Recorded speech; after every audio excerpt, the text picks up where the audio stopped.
Assalamualaikum warahmatullahi wabarakatuh. Perkenalkan, nama saya Puput Musikasari dari kelas IP 2C dengan NIM 6670220079. Saya membuat video ini dalam rangka memenuhi tugas UAS mata kuliah teori politik. Di sini saya bakal menjelaskan kaitannya film Miracle in Cell dengan keadilan. Di sini saya memakai teori keadilan John Rawls. Film Miracle in Cell itu menceritakan tentang ketidakadilan yang dialami oleh pemeran utamanya, yaitu Dodo. Nah, Dodo ini dia tuh seorang ayah yang memiliki keterbatasan atau disabilitas. Nah, kisah ini tuh berawal dari tewasnya anak kecil dengan sejumlah luka memar. Nah, anak kecil ini tuh putri dari petinggi partai, atau bisa dibilang ayah anak kecil itu memiliki kekuasaan gitu. Nah, Dodo yang sehari-harinya menjual balon itu dituduh membunuh dan bahkan memperkosa anak kecil itu, yang pada akhirnya Dodo harus dimasukin atau mendekam di penjara. Nah, pas di penjara itu Dodo dimasukin ke sel nomor 7. Di situ Dodo bertemu dengan teman-temannya, bertemu dengan teman lapas, di mana teman lapasnya ini akhirnya membantu Dodo untuk mengumpulkan bukti-bukti dan melatih Dodo untuk berbicara dan mengungkap kebenarannya pada saat sidang nanti, karena kan Dodo itu memiliki keterbatasan. Jadi mereka tuh membantu Dodo apa sih yang harus diungkapkan nanti pas persidangan itu. Nah, tidak hanya dibantu oleh temannya, Dodo juga dibantu oleh kepala lapas. Nah, mereka terus mengumpulkan bukti-bukti untuk sidang. Tetapi karena bapak dari anak yang meninggal itu tuh memiliki kekuasaan dan masih belum terima kalau misalkannya anaknya itu tuh meninggal gitu, jadi masih belum terima. Dan bapak ayah dari anak kecil itu tuh terus mengumpulkan bukti-buktinya dengan kuat dan sampai mengancam akan membunuh anaknya Dodo. Kan Dodo ini punya anak, jadi ayah dari anaknya yang meninggal itu mengancam Dodo akan membunuh anaknya. Akhirnya pas sidang itu karena Dodo yang pertama memiliki keterbatasan dan takut anaknya akan dibunuh oleh ayah si anak kecil itu, akhirnya Dodo tuh mengungkapkan kalau emang Dodo itu benar membunuh dan memperkosa anak itu, yang pada kenyataannya itu tidak, dan pada akhirnya Dodo itu dihukum mati. Nah, itu cerita dari film Miracle in Cell tersebut. Dalam kasus Dodo tersebut itu tuh sangat berkaitan dengan teori keadilan menurut John Rawls. Sebelumnya saya bakal ngejelasin dulu apa sih keadilan itu. Pengertian keadilan menurut John Rawls dalam bukunya yang berjudul Theory of Justice, Rawls itu berpandangan bahwa justice as fairness, tidak ada keadilan dalam guerrilla warfare yang diperoleh dengan adanya beberapa situasi individu-individu yang tidak beruntung. Untuk menciptakan kehidupan yang memuaskan, itu diperlukan adanya skema kerjasama dengan pembagian keuntungan, di mana kerjasama tersebut itu melibatkan semua pihak, termasuk mereka yang kurang beruntung.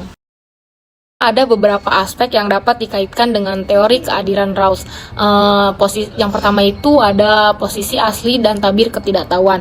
Nah, dalam teori keadilan Rawls, individu itu ditempatkan dalam posisi asli, di mana mereka itu tidak mengetahui atribut-atribut khusus mereka, seperti status sosial, kekayaan, atau disabilitas. Nah, dalam konteks film ini tuh Dodo itu kan memiliki status disabilitas. Nah, jika kita menerapkan tabir ketidaktahuan, maka individu dalam posisi asli itu tidak akan tahu apakah mereka memiliki disabilitas atau kebutuhan khusus. Nah, oleh karena itu mereka atau orang yang memiliki kekuasaan atas hukum itu harus mempertimbangkan pentingnya melindungi hak-hak dasar setiap individu, termasuk individu dengan disabilitas.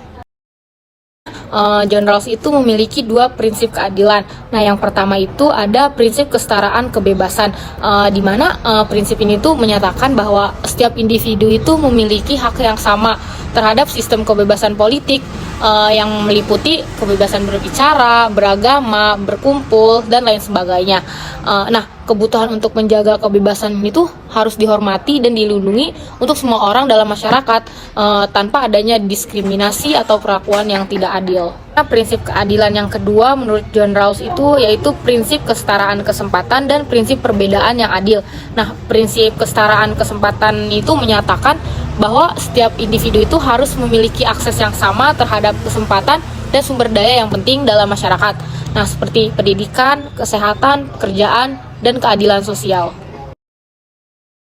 Menurut saya, kedua prinsip itu tuh sangat relevan dengan kasus yang dialami oleh Dodo tersebut, di mana prinsip ini tuh menjadi kritik terhadap sistem peradilan memperlakukan Dodo yang memiliki kebutuhan khusus, karena Dodo benar-benar tidak bersalah dan terdapat kekeliruan dalam proses hukum yang menyebabkan hukuman mati yang tidak adil dan dianggap sebagai pelanggaran terhadap prinsip keadilan. Selanjutnya, John Rawls itu berusaha untuk memosisikan adanya situasi yang sama dan setara antara tiap-tiap orang di dalam masyarakat, serta tidak ada pihak yang memiliki posisi lebih tinggi antara satu dengan yang lainnya, seperti misalkannya kedudukan, status sosial, tingkat kecerdasan, kemampuan, kekuatan, dan lain sebagainya, sehingga orang-orang tersebut tuh dapat melakukan kesepakatan dengan pihak yang lainnya secara seimbang. Nah, dalam kasus tersebut tuh Dodo tuh sampai dihukum mati karena ayah dari anaknya yang meninggal ini tuh lebih berkuasa atau posisinya lebih tinggi daripada Dodo. Dia tuh terus menuduh dan mengancam Dodo karena dia tahu Dodo itu memiliki kebutuhan khusus dan gampang untuk dipengaruhi. Nah, jaksa pun lebih percaya kepada ayah anak ini dibandingkan Dodo, karena emang pas sidang itu Dodo itu mengungkapkan kalau memang dia tuh melakukan hal itu karena Dodo tuh takut akan ancaman yang diberi oleh ayah anak yang meninggal itu. Jadi jaksa atau peradilan tersebut tuh tidak memosisikan dengan setara, mereka berpihak kepada yang lebih berkuasa dan lebih pintar. Jadi kesimpulannya, dalam teori John Rawls, prinsip kesetaraan hak dan kebebasan itu tidak termuat dalam penyelesaian kasus tersebut, hingga pada akhirnya di akhir film anak dari pelaku tersebut itu membuka kebenarannya. Halo guys, jadi di sini gue lagi sama temen gue nih. Coba dulu kenalin dulu, nama lo siapa?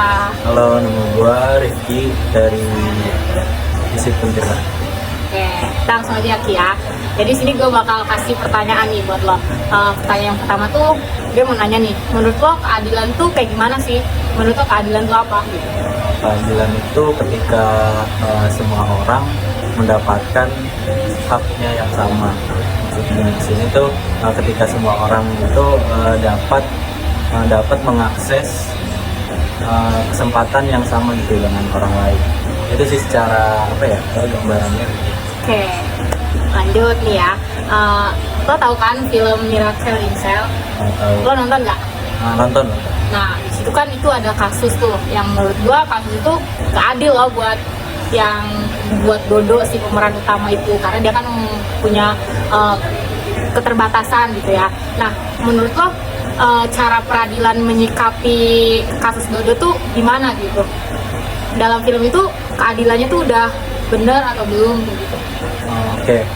Kalau yang setahu yang gue tangkap dari film itu, menurut gue itu keadilan yang ada di film itu masih bersifat tidak objektif pada dasar hukum, maksudnya bagaimana keadilan itu diraih.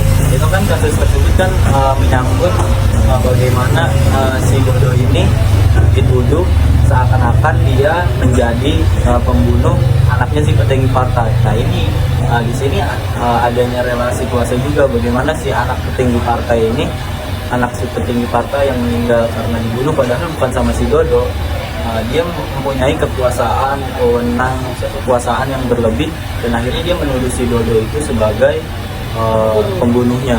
Dan ini menurut gua pengadilan di dalam film itu tidak sepenuhnya adil sih, malah menitik beratkan hukuman tersebut kepada si Dodo, yang pada dasarnya si Dodo itu jelas-jelas tidak bersalah, dan si Dodo itu memang bukan pembunuhnya. Dan di akhir di akhir filmnya itu kan akhirnya si Dodo terbukti jelas bahwa dia memang tidak bersalah. Itu poin adanya rasa keadilan yang didapat oleh si Dodo di akhir film itu. Oke, makasih banyak ya Kia. Udah, makasih guys.